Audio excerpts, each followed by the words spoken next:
qualification historique, samedi, le Maroc est entré dans la cour des grands au mondial. En battant le Portugal de Cristiano Ronaldo en demi-finale, les Lions de l'Atlas offrent à l'Afrique sa première demi-finale dans une Coupe du Monde.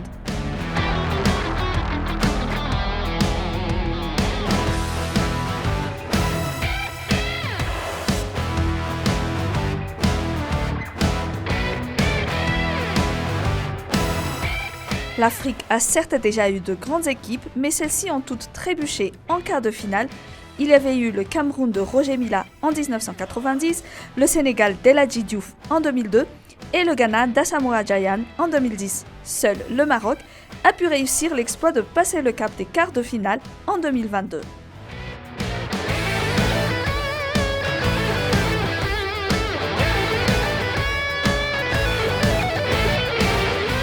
Ce mercredi, le Maroc a l'opportunité de se qualifier à la finale de la plus grande compétition du football mondial, mais il lui faudra alors battre la France de Kylian Mbappé en demi-finale.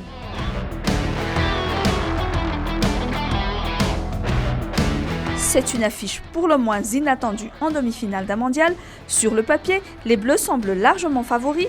Il existe néanmoins des arguments qui incitent la bande à Didier Deschamps à ne pas sous-estimer les Marocains. Les hommes du sélectionneur Walid Regragui ont déjà balayé sur leur route des adversaires coriaces. Dans un groupe F très relevé, les Lions de l'Atlas avaient en face d'eux la Belgique, la Croatie et le Canada. Les coéquipiers de Hakim Ziyech et Achraf Hakimi ont tenu en échec 0-0 la Croatie de Luka Modric en match d'ouverture. Ils ont ensuite battu la Belgique 2-0, troisième du précédent. Ils ont ensuite battu la Belgique, troisième du précédent mondial de 2018 en Russie par 2-0.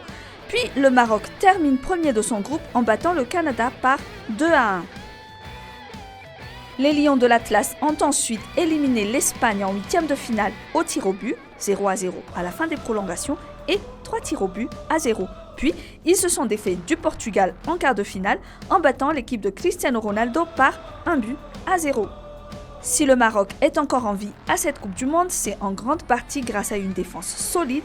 Les Marocains n'ont concédé qu'un seul but depuis le début de la compétition. Et encore, il s'agissait d'un but contre son camp du défenseur Nayef Aguerd face au Canada. La France, par contre, a encaissé un but à chaque rencontre. Le Maroc peut aussi compter sur le soutien du public. En plus de ses supporters venus en masse au Qatar, le Maroc bénéficie d'un fort soutien populaire en tant que dernière équipe africaine encore en lice et en tant que pays arabe. Les joueurs marocains, enfin, connaissent bien le football français. Beaucoup d'entre eux évoluent ou ont évolué dans le championnat de France de Ligue 1. C'est le cas notamment d'Achraf Hakimi, joueur du Paris Saint-Germain.